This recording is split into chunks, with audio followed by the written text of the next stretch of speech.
All right, we are about 1 minute past the hour. So we're going to go ahead and get things kicked off. Just to do some quick introductions, my name is David. I am with Virtuous. Virtuous is the software company. We are hosting this webinar today. Very excited for everyone to join us. A couple housekeeping items, just so everyone is aware. The full webinar is being recorded, so sit back, relax. You'll get a full copy of this after the webinar is done.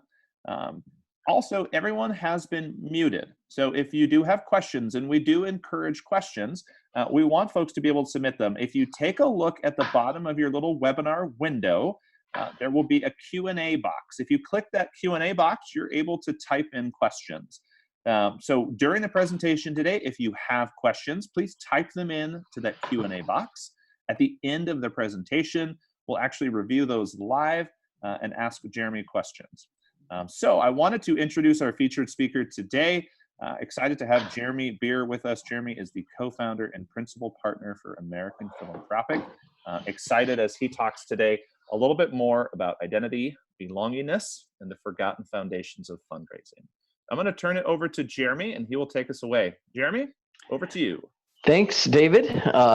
It's fun to be here and to be doing one of these webinars for Virtuous, which is a great company. We're very proud to call them our friends and allies in this space. So it's fun to be here. It's not quite as much fun to be talking into the void, which is what happens when you do one of these sorts of webinars. David and I were speaking about that previously, how when he does a product demo and I do these sorts of webinars, it's simply 45 minutes of talking to yourself. And around minute 30, you begin to think you may be insane. So bear with me if I lose it a little bit around that time, but I'll try not to. And I may end up flying through some of the last slides in this deck, depending on where we are with respect to time. And then we can I want to make sure we leave at least 15 minutes for a Q&A. And if there aren't that many questions, we can get out of here a little bit early today. But thanks for joining us. David said, my name is Jeremy Beer. I'm the principal partner at a consulting and services firm called American Philanthropic. And I'm going to talk to you about, yes, identity, belongingness, and the Forgotten Foundations of Fundraising. The Forgotten Foundations of Fundraising is the title of a new book that my co-founder and I published earlier this year. And before I go any further, I'll just note here that if you want to drop me a line after this webinar is over at jbeer@americanphilanthropic.com, I'd be happy to send you a copy of the book if you want one. We wrote the book, Jeff and I did. We've been in business now for almost 11 years. And we've discovered in that time that there are a lot of distractions around fundraising. There's a lot of shiny new toy syndrome that goes on basically in this space with respect to board members, nonprofit leaders, sometimes people in the development trenches, maybe not as often with them, but a lot of distractions. We would be asked things like, hey, how can we replicate the ice bucket challenge? What's the thing we can do there? Or should we be focusing on this new 7-figure fundraising idea we've heard about, which is where you just get people just to give you $1 million or more? Sounds great.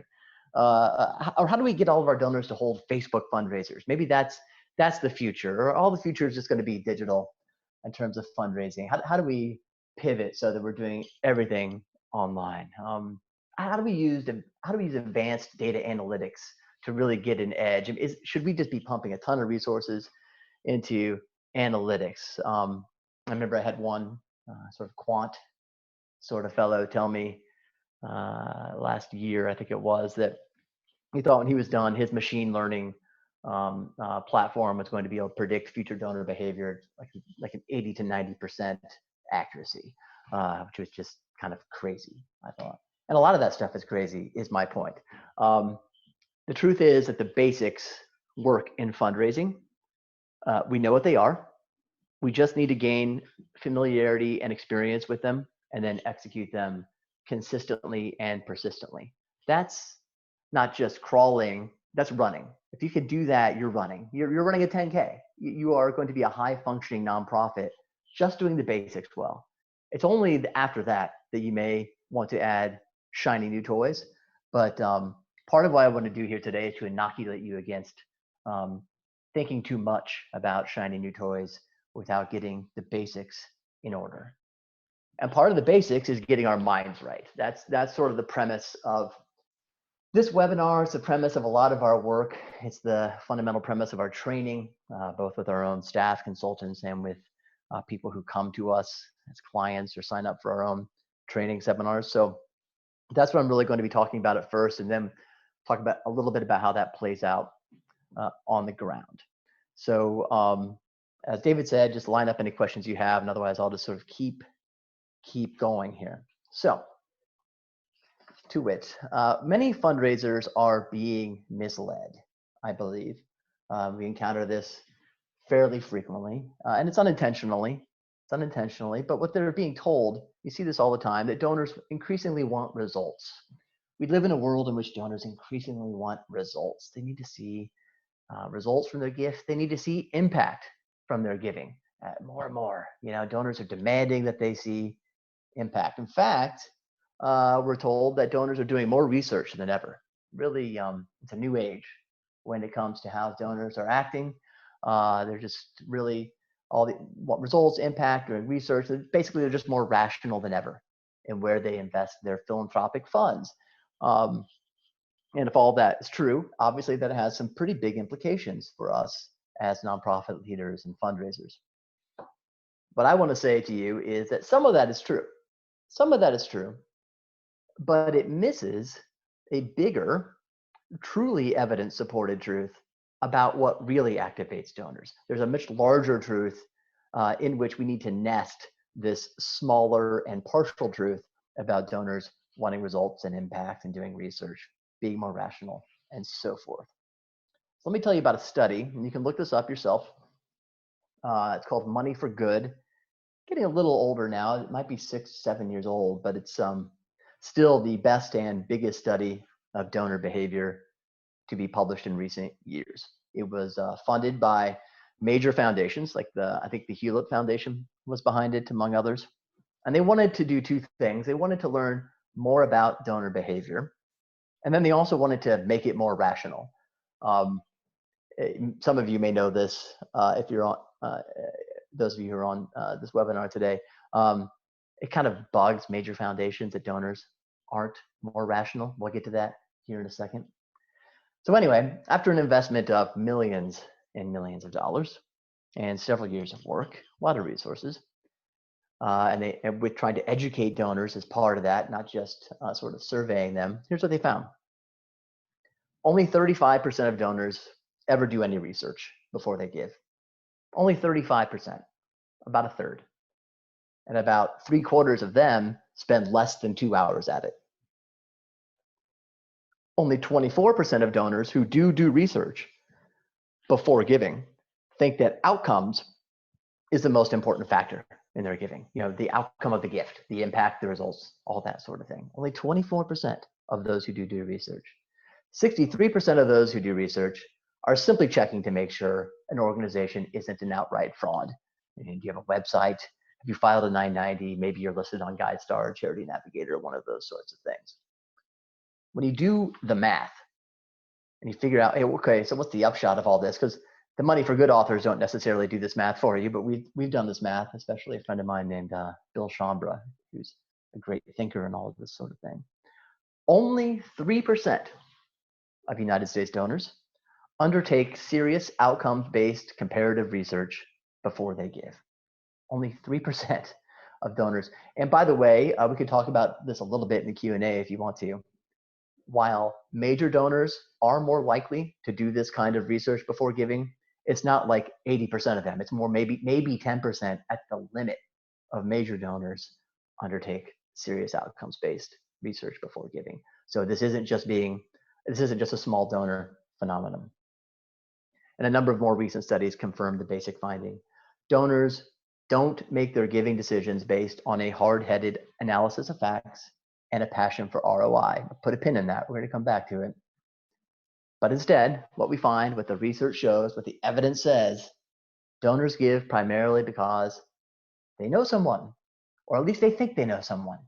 They think they have a relationship with someone at the organization in question.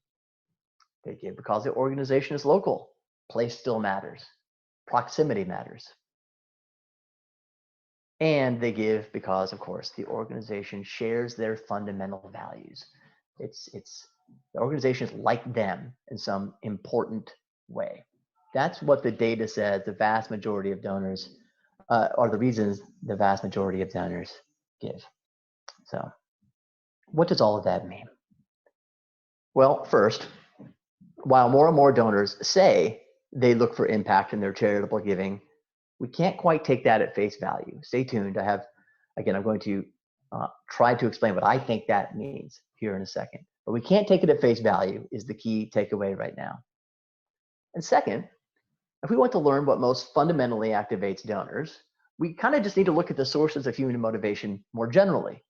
We need to get nerdy about this a little bit, which is easy for me to do.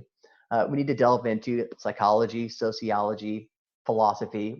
What can we learn from sort of the study of human nature and human behavior over the last 2,000 years plus about the sources of human motivation? That's what will tell us about what most fundamentally activates donors.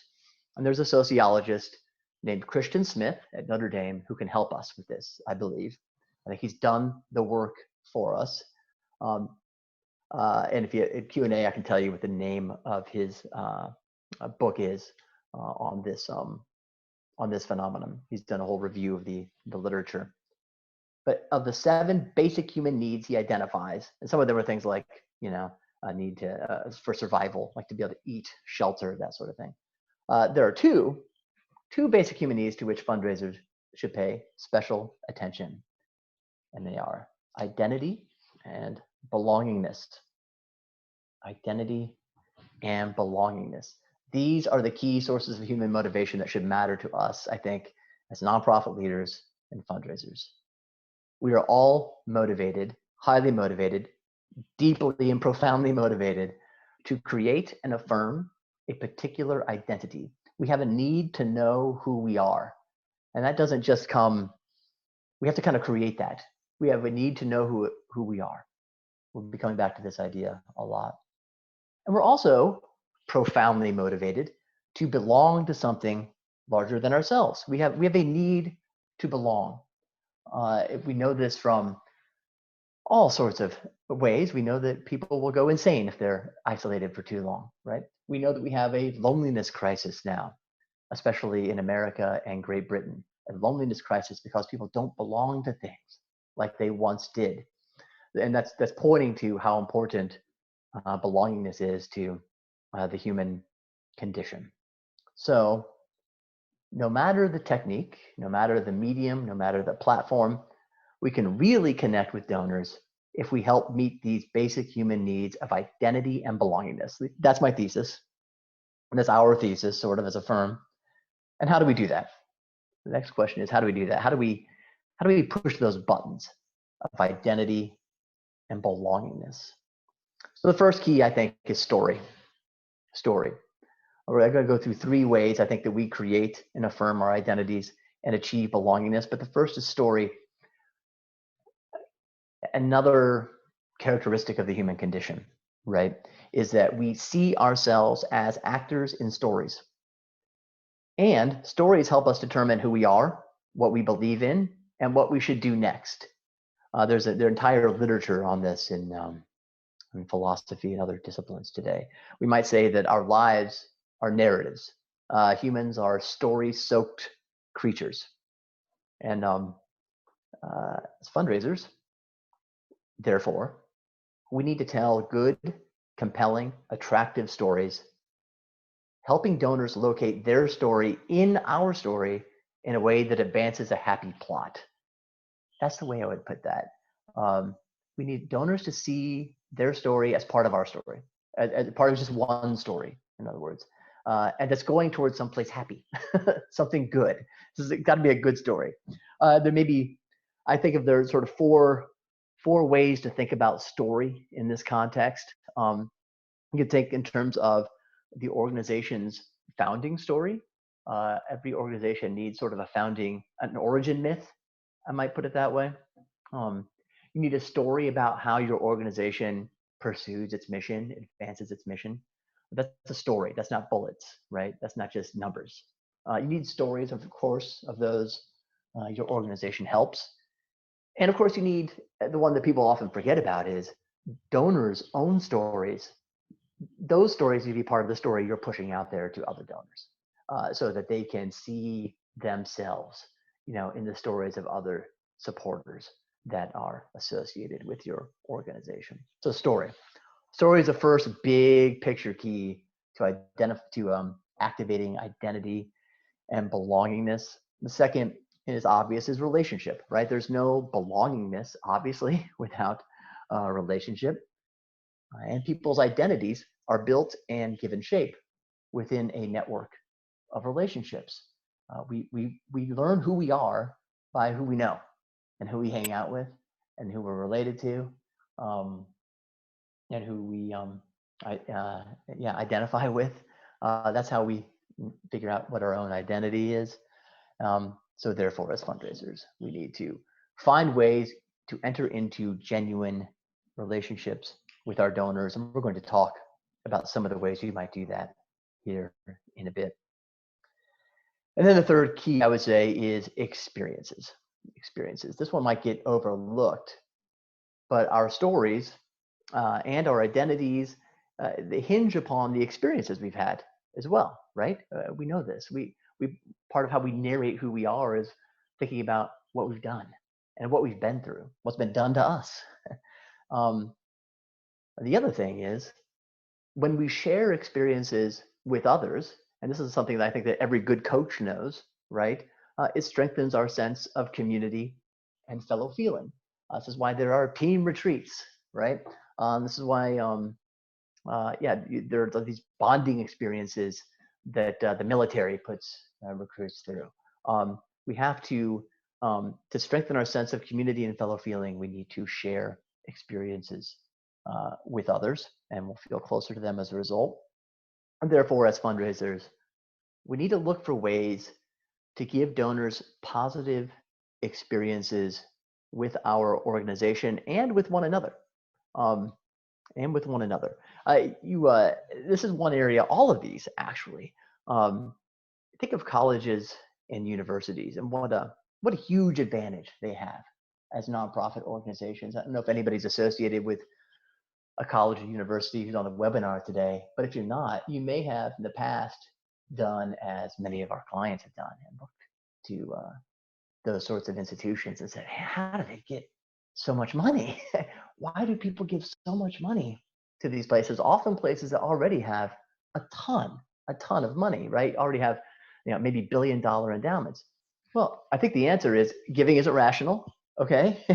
And think about it. If you went to Notre Dame, your very identity usually is wrapped up with having gone to Notre Dame. You have relationships with people who went to Notre Dame, with people who are still at Notre Dame, perhaps. So you have a sort of an imaginative relationship with the football team, right? And then you have all the shared experiences. So much of what you went through with others who are important in your life also happened there. So, colleges and universities are sites where stories and relationships and experiences all happen, and it makes fundraising a lot easier. But our job is, if we don't have that advantage, is how can we create an organization, programs, structures, processes that can mimic that sort of experience, that sort of environment as much as we possibly can. I've been encouraging nonprofit leaders, think about, if you just want to do a basic audit of your organization, think about it in terms of these three things. Okay, identity and belongingness is the goal. That's what's going to pay off in the end, both financially and psychologically and spiritually for all of us. And then if that's the case, hey, how well are we doing at stories? How well are we doing at relationships? And how well are we doing at shared experiences? How close are we to being the sort of organization that people want to put a bumper sticker about us on the back of their car, right? That's how you win. If people are putting you on the back of their car and there's a bumper sticker, That's a high level of identity and belongingness. If you're a card-carrying member of kind of an organization like the ACLU or the NRA, those are so strong, they're metaphors, right? We'd say card-carrying member of the ACLU, card-carrying member of the NRA. That's the win. It's also, just as an aside, I think that's why membership language is so useful and important. Stronger language than, say, supporter language to talk about membership and joining and that sort of thing. So I think this is supported by the data, first of all. At least a lot of the data that I've seen, that's how I interpret it. The nonprofits who do the best job telling stories, building relationships, and creating opportunities for shared experiences are having the most success. I'm just going to share four of our recent findings. We have a number that I think can be interpreted in this light, but I'll just share four with you here. Here's one that is consistent. Groups with organizationally important donor clubs, major donor clubs, raise 50% more per year from their donors than do groups without such clubs. What am I talking about? A major donor club, usually, it's a sort of society or club that sounds like, that includes the major supporters of an organization, usually has its own name, its own branding, its own events, its own sort of processes related to it. Often membership starts at $1,000 per year. It might be 5,000 or 10,000, depending on the size of your organization. But in our surveys, when we ask, hey, do you have a major donor club? And is it important to the life of your organization? If you say yes to both of those questions, you raise a lot more from your individual donors on average than groups who don't. So I think that's important and telling. Here's another telling one. I think most fundraisers know that nothing works like a meeting. There's nothing more important. There's no more powerful tool than getting meetings with donors or prospective donors. Not easy, but if you get them, it's really the most powerful thing you can do, the best way you can spend your time. And it's not just that the number of meetings we found to be positively correlated with organizational growth rate, but the number of meetings per development staffer, how important meetings are to your development program. So it's not just being big so you can do a lot of meetings. It's how central and invested are you in meetings that matters. The more organizations mail, the more they communicate with their donors, the faster they tend to grow. We have found this in our own survey data, but it's not just solicitation mailings. In fact, it's quite the opposite. Obviously, there's a baseline number of solicitation mailings you need to send, but what we found is the higher proportion of your mailings that are non-solicitation mailings, things like annual reports and newsletters and Thanksgiving cards or what have you, the faster you tend to grow. Get to that in a second. And one more finding from a recent client, we found that for this client, it took an average of 7 to 8 personal meetings before a donor made his or her first $10,000 gift. Most, of course, major donors come in as small donors. They don't come in at the $10,000 level most of the time. And it took a lot of meetings, a lot of work at achieving belongingness and at creating the kind of relationship that led to sort of an identification of the donor with the organization. I think all of these findings speak to the importance of activating identity and belongingness in their several ways. So what's different about all of this? Why does it, is this anything new? Well, non-fundraisers and new fundraisers often think donors are motivated by having excess wealth. Basically, they have too much money. This is the rich couple at the club sort of way of thinking about fundraising. Oh, they got plenty of money. All we need to do is present a need. And if we do, they'll fork it over. But someone being rich does not make them a good prospect necessarily for your organization.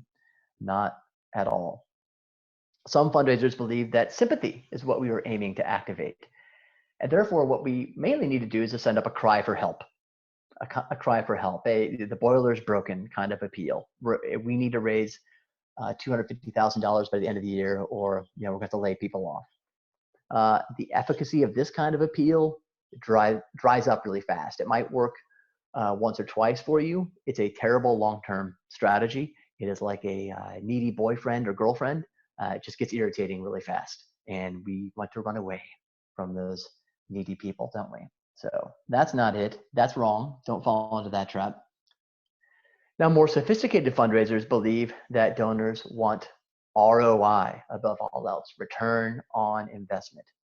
And therefore, if we build effective, quantifiably accessible programs, we will draw those donors to our sides. That can be our difference.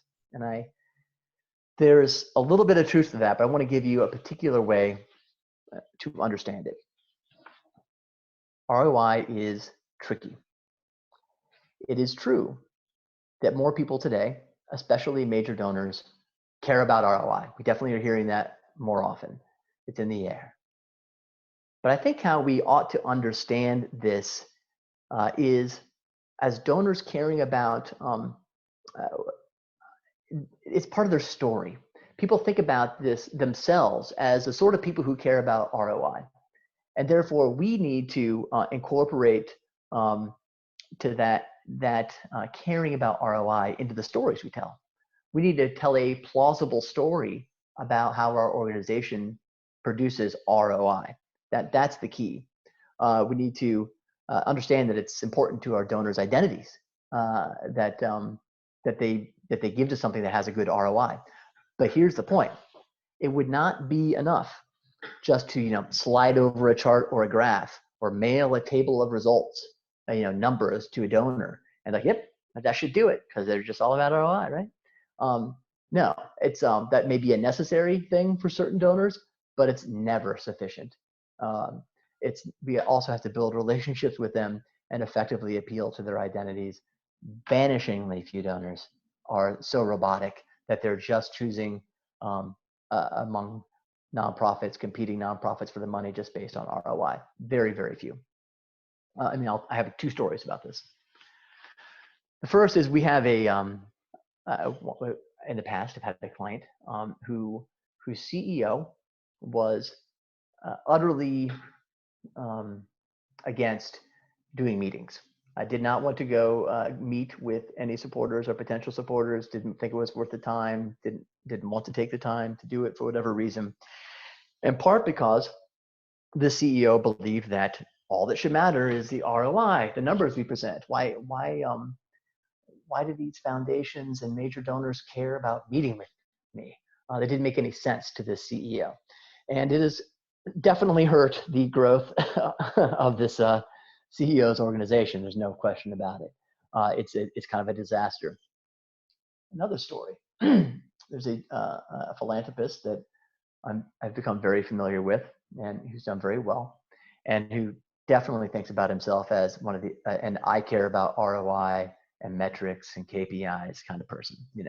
I'm a businessman and I want to make smart investment decisions.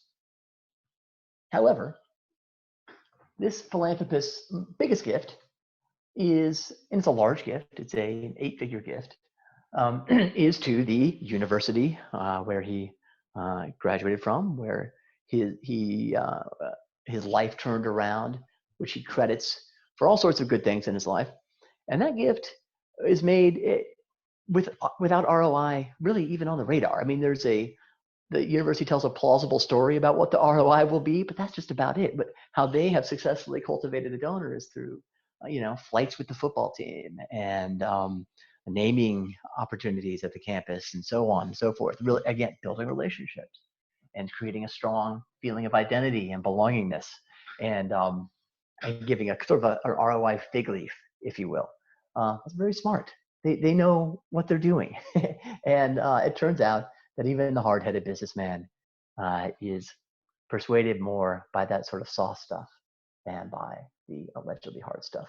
So there's the full picture of this crazy graphic, which I'm happy to send to you if you find it of any interest. This ROI thing, it should be part of the story you tell, and then it will lead to support. It's not, that's the way to think about it. So we are about at the insanity point of 30 minutes. I have a few more slides left, and I will go faster, probably go faster through these. And then we'll have some time for Q&A. I'm just going to talk a little bit then about, well, how do we do story well? How do we do relationships well? And how do we do experiences well? Each of these topics could take a day or more, or a book. You know, you can certainly have a really good webinar or full day seminar on them. So I'm just going to be touching on some basic principles, just some ideas that maybe can be helpful to you. 3 things I'd say about how to do story well.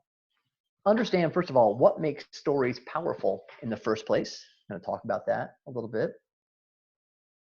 Understand and appeal to moral intuitions more than the intellect. Intuitions more than the intellect, and I'll explain a little bit what I mean by that.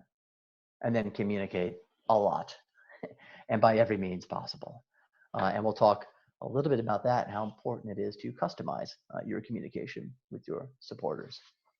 So one thing I would draw to your attention, if you have an interest in this storytelling, is go to philanthropydailycom. It's a website journal that our firm publishes. And in the search bar, just plug in storytelling. 3 stories will come up, 3 pieces, very short, by a colleague of mine named Ian Bernhoft. And I just think these are great pieces about instructing you on how to tell a good story. Ian is a professional writer, and he really knows what he's talking about. So I'm ripping him off here. And if you want a little bit more on this, I really encourage you to go to philanthropydailycom, and again, just put in the storytelling in the search bar, and those pieces will come up. But what Ian points out is that great stories all tend to have a similar structure. Turns out that it's the structure of a fairy tale. Fairy tales are extremely successful stories, usually passed on orally for centuries, if not millennia, and really obviously only written down and published fairly recently in human history. And they tend to go through the same structure. First, there's context. There's the setting of the scene. Every story tends to start with that. We're going to set the scene. What's the context? Then we're going to introduce a problem. Maybe it's a dragon in a fairy tale, right? And I'm going to give you one example from like a fundraising appeal here in a second. But you have a context, then there's a problem, then there's what are the consequences of this problem that are already happening or will happen, and finally we get a resolution. That's the arc. That's almost every good story has this arc. Maybe it's complicated a little bit and people play with the structure, but those are the elements, and that's the main simple structure of a great story. So for example, here's a fundraising appeal example. I think we made this up. Context. Over the past few decades, an international effort to combat river blindness through modern science has relieved millions from this painful and debilitating infection. Let's set the scene. That's where we are. Problem. However, in sub-Saharan Africa, river blindness still affects 20 million men, women, and children. That's a big problem. Consequences.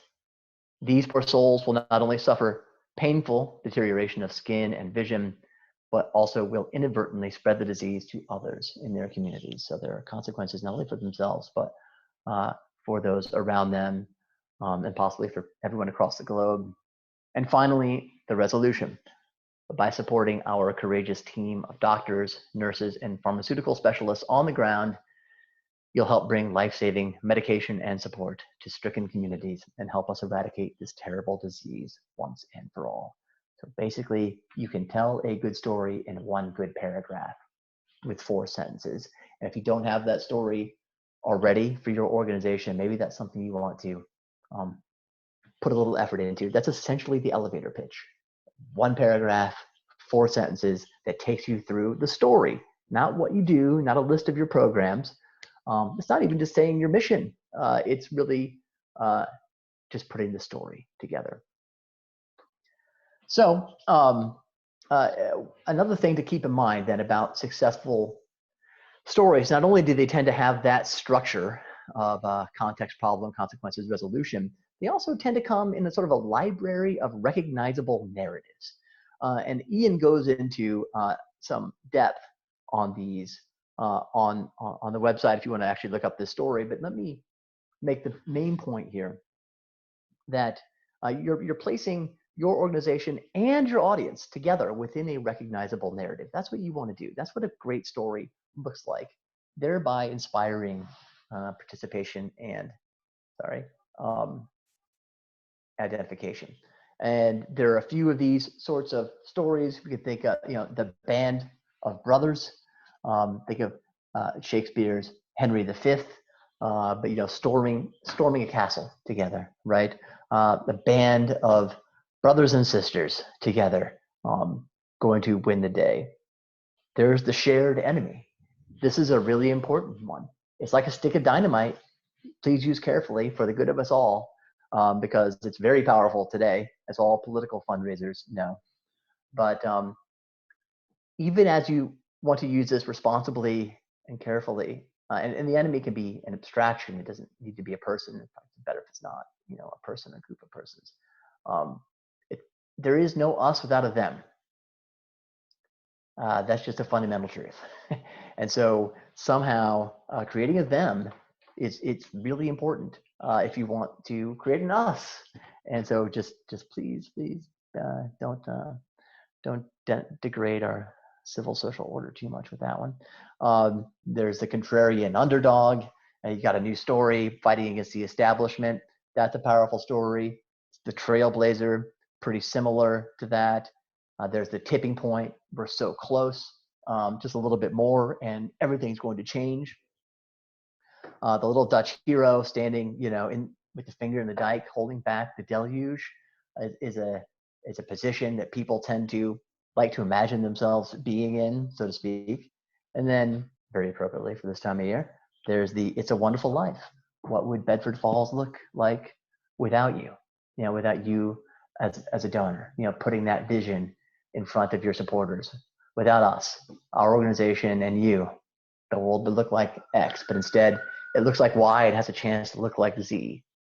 That's a powerful story.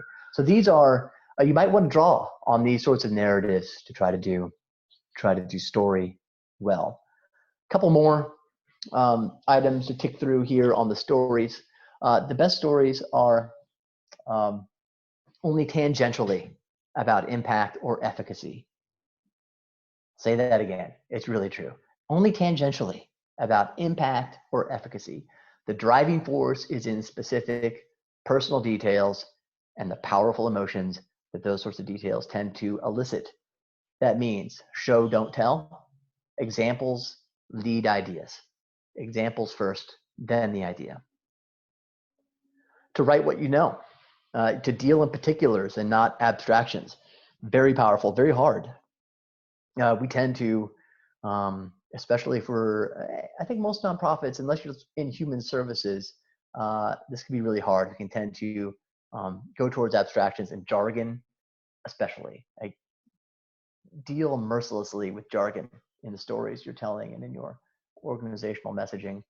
And then find your voice, make it personal. The more you have a unique voice, a unique way of talking about things and sounding, the better. We have clients who break all the rules when it comes to their messaging, their emails, their direct mail, their annual reports.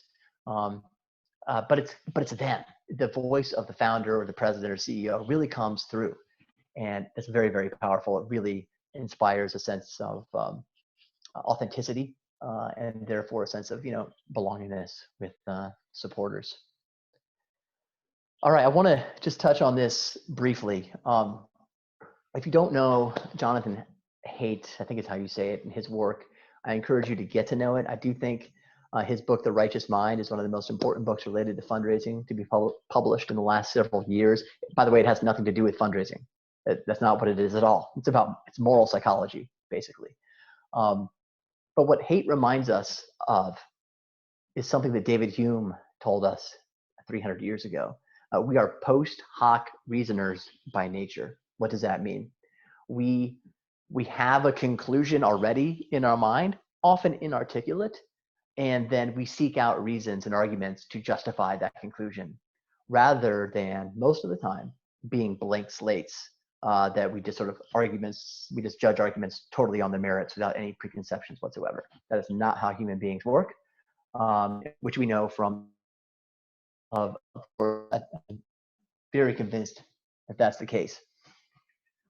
What it means is that we affirm arguments that confirm our identities. Identity is the key, and its source is not in rational argumentation, but in community and belongingness. So Haidt argues that there are 6 components of our moral intuitions, and I just want to list them here for your consideration. And when you're writing something, whether it's a formal proposal to a foundation or an individual, when you're speaking with an individual at a meeting, a major donor, giving a talk, whatever it might be, keep these in mind. These are more buttons to activate. These are the things that really rile up human beings. And there are these 6 dimensions: care versus harm. There's a reason the SPCA puts puppies before us at every possible turn. We don't want any harm to come to these things, and that's how we're wired, right? Any innocent person or being, we tend to not want harm to come to it. All of us. That's just a fundamental moral intuition. Liberty and oppression is the same way. I think of the NBA China LeBron James flap that came up a couple of months ago. If you remember that, how ticked off people got that China might essentially be restricting our ability to say things here in the United States. That really pushed the liberty oppression button for everybody. Fairness / cheating. We all we hate cheating. We want cheaters not to prosper, and we want fairness in the world. And then loyalty and betrayal, same thing. Authority subversion, and sanctity degradation. Those are all fundamental moral intuitions shared by people across cultures, and important to keep in mind when you are doing your storytelling. Finally, just a few thoughts on how to do relationships well, and I will go fast now. Meet, and meet. There's nothing more important. Data shows it. Experience shows it. The best nonprofits find a way to meet with as many people as possible. Customize communication with your donors. That really helps build strong relationships, a donor journey that is unique to them. This is something Virtuous is really, this is their expertise, right? Be authentic. Talked a little bit about that. You don't have to be slick. Forget slick. You don't even have to be charismatic or particularly charming. But if you're authentic, that will still go a long way in building strong relationships. Be vulnerable. Be willing to admit when your organization or you personally have screwed things up, or when you don't know something. That actually builds stronger relationships. Something else in this category: if you know what a donor's goals are with their giving, with their life, what they believe in, and there's a nonprofit over here that's really good in that space, it's a good thing to introduce them to that nonprofit. I think it is. Your CEO may not think it is, but I think experience shows that it is. Your donor will trust you so much when you show that kind of vulnerability that you don't want every dollar you possibly can hoover up from them, that you actually have their interests in mind. And by the way, you should know about these people over here. They're doing good work. That's awesome to do. Few people have the guts to do it, but I encourage you to be one of those people. Obviously, know the family. Make introductions, as I just said, yes, and show that you care. Show the results of the gift. And don't always ask. You should not always be asking every time you meet with the donor. At the same time, you can't be with them too often and waste their time by not asking. Finally, a few fast thoughts about how to do shared experiences well. Tours and trips, expensive, time-consuming, but for the people who go on them, incredibly powerful. Think about whether that's something that could be incorporated into your own organizational practices. Donor clubs, as I mentioned, are actually very powerful as well. Events, large and small, with a sigh. Most organizations are over-invested in events, given the return that those events have. On the other hand, it's almost impossible to do without events of some kind. for a number of reasons. Certainly for cultivation purposes, maybe not so much even for straight up fundraising as much as for cultivating relationships. Obviously connecting your donors with those that you help. It's very powerful. Students on scholarship, people helped off the street, whatever it might be, videos, yearbooks, and photo galleries. I think people are underinvested in a lot of these sorts of things today. And of course, recognizing publicly and by name. Everybody will tell you that they don't want to be recognized publicly, but in fact, that kind of creates a shared experience for them with you and with others. It actually heightens identity tremendously. And it's a good thing. The benefits are far outweigh the disadvantages to me in terms of like, oh, now I'm telling people that Bob and Carol support us. Who cares? That doesn't matter. You're holding your donors too tightly, probably, if you think that way. Now, if Bob and Carol really don't want to be recognized, you need to not recognize them, but you'll find that most people do. And hospitals and universities and symphonies and operas all know that truth, don't they? And with that, almost on time, I am done talking into the void. If you have any questions, happy to hear them. We'll bring you back from the void, Jeremy. Thank Thanks so you, much David. for doing that. I know, like real people, your whole thing is talking about relationships, and yet you're doing it in a vacuum. So the iron modernity, yes. So that was, I mean, fascinating. That was super encouraging, Jeremy. So many good insights there. I want to make sure everyone has a chance to ask questions now. So again, I mentioned at the beginning, take a look at the bottom of your little window there. There's a Q&A box. If you hit that Q&A box, we'll actually see the questions come up, and we'll go live now and actually ask some of those. So keep them coming, type it in. I'll ask Jeremy them live, and we'll go through. I'm going to start us off with a couple here. So ask your questions, keep going. I'm going to start Jeremy off with a couple. So Jeremy, this is it's excellent. The quality, again, the content's been really encouraging. One thing that kind of came to mind to me, and I'm sure you get this question a lot, is hey, this sounds great. We've got major donors, but I only have 24 hours in a day and limited staff. How do I then meet with potentially thousands or tens of thousands of donors who we have? How do we prioritize? How do we engage smaller donors? How do we take these principles and kind of scale them out? Yeah, well, I mean that's the challenge for everybody, is how do you bootstrap your way up here? And there's no magic formula on that. I will say that a lot of nonprofits I see they're overinvested in program. That's counterintuitive, because we've been told for a generation that spending money on overhead and admin and fundraising is bad. That's not true. Spending too much money on those things is bad. But oftentimes people aren't spending enough these days. And so maybe you need to steal some time from a program officer, from board members. I shouldn't say steal. I want to put that more positively, but you understand what I mean. Reallocate. Reallocate, exactly, so that you can get out in front of more people. Yeah. And what's the most cost-effective way you can build a pipeline of people? Will waste their time by sort of just making a list of rich people, and trying to reach out to them cold, and that's hard. What you want are people who've already raised their hand and said, I'm interested. So the bigger a pipeline you can build, where people have a chance to raise their hand by making $100 gift, by showing up at an event, or interacting with you somehow, the better, because that warm lead is worth so much more than a cold lead. And I don't care if the warm lead only has $200,000 in gifting capacity, whereas the rich guy has $2 billion. That doesn't matter. So I guess, I don't know if this is answering your question. How can you get as many warm leads as you can, and how can you allocate whatever time you have in your organization so that you're trying to personally engage with as many of those people as you can? That should lead to a virtuous cycle where you get some gifts, you can reallocate some more money into fundraising, you're able to hire a full-time gift officer. They, are more than paying for themselves pretty soon, and you're kind of off and running. That's what you want to try to figure out a way to accomplish. Well, we love the virtuous cycle here at Virtuous. I know, I did that on purpose. It's in the name.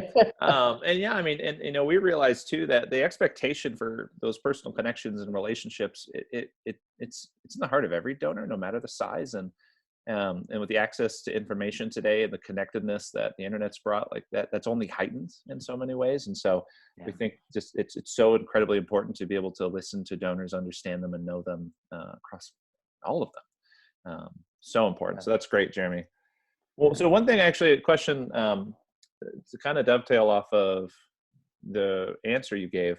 There's a lot of pressure today. I think with third-party companies and third-party kind of watchdog groups, where organizations are getting ranked and scored and graded based on overhead and ROI. And how do you encourage organizations to combat some of that pressure?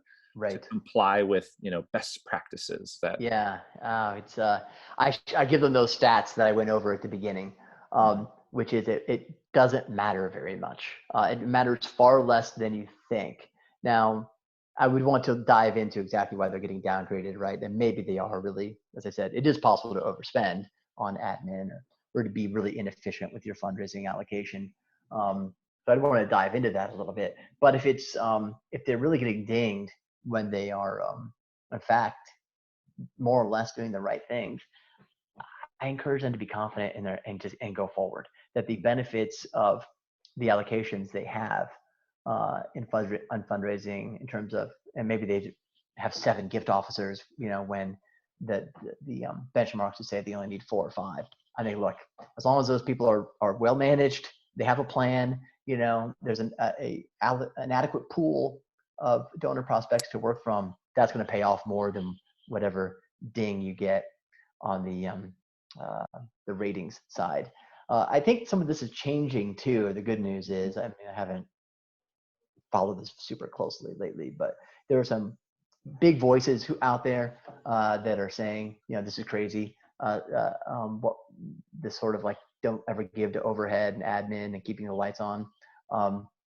And I'm hoping that will lead to soon some changes in the way these kind of self-appointed watchdogs go about their ratings. But overall, basically, chill out about it a little bit is my answer. Short answer. Take a deep breath. I think it's so tough. We get so caught up in that outward-facing number or rank or score, and again, a lot of organizational identity can be tied up into that. And well, that's true. Yeah. So there's a culture thing you're gonna have to deal with if that's the case. Yep. Those groups aren't your donors. Your donors are your donors, and they're the ones that matter. That's right. Yeah. What I would do if I really had that, I would trumpet it to my donors. I would send out an email to them saying, this happened, and I'm going to explain to you why it doesn't matter. Here's what they're doing, and here's why it doesn't make any sense. Here's what we're doing. We're really investing in this organization because this mission matters. And we're going to reach 4 times as many people with our mission. I'm just making this up, right? In 10 years. We have a strategic plan to do that. In order to do it, we've really invested in getting the word out and bringing more people into the circle and building up our band of brothers and sisters. And that's why this is happening. And if you have any questions, you give me a call. Here's my cell phone. That's how I would handle that. just straight on, total confidence. And because people like it when you stand up to a bully, that's another good story move. So you can kind of position yourself, as the as kind of the victim of a bully. I love that idea. Oh, that's great. So one thing now, we talked about at the beginning, kind of all the shiny objects in fundraising that are out there, and again, kind of the pressure to let's do just best practices, or let's do what worked for somebody else. And when it relates to storytelling and engaging donors, I think one question that's probably in people's mind are well, what channel is most effective? Is it email? Is it text? I heard text works for this other org. Should I be meeting more? Should I do direct mail? Does it matter? What would you say in terms of channel effectiveness? How to prioritize? Does it even matter? It's definitely got to be multi-channel today. It's still the case but there are 2 things people should remember, because I think direct mail gets denigrated a lot today. I'm talking physical, things that come in your mailbox mail. Still, in our latest data, 50% of new donors are still coming in through physical direct mail. And then the next biggest chunks, around 20% each, were events and digital. So still getting more new donors from the mail, most organizations, than in those other channels. So all of those platforms. Here's another thing that is shocking. We did a pretty big donor survey a year or 2 ago, and then this came out with a specific client donor survey earlier this year. Your donors read your mail. More than the vast majority of them, something like 80 to 90% of them said they always or frequently read what the organization sent them. That's wildly high. I couldn't believe it was that high. So it's an effective way to tell your story, is my point. So don't forget about the mail. Especially your house file. If you can't afford it, that's your current donors. If you can't afford to do what we call acquisition mail, then maybe you're going to have to you have to find some other way to bring in new donors. But people are like kind of not mailing their house file enough. And that's, you shouldn't do that. That's a mistake, I think. So events, mail, emails, social media, I think, David, are the main ways you could tell and in person are the kind of like the 5 platforms or channels to tell your story. But I think you have to do all of those things. You can't get rid of any one of them.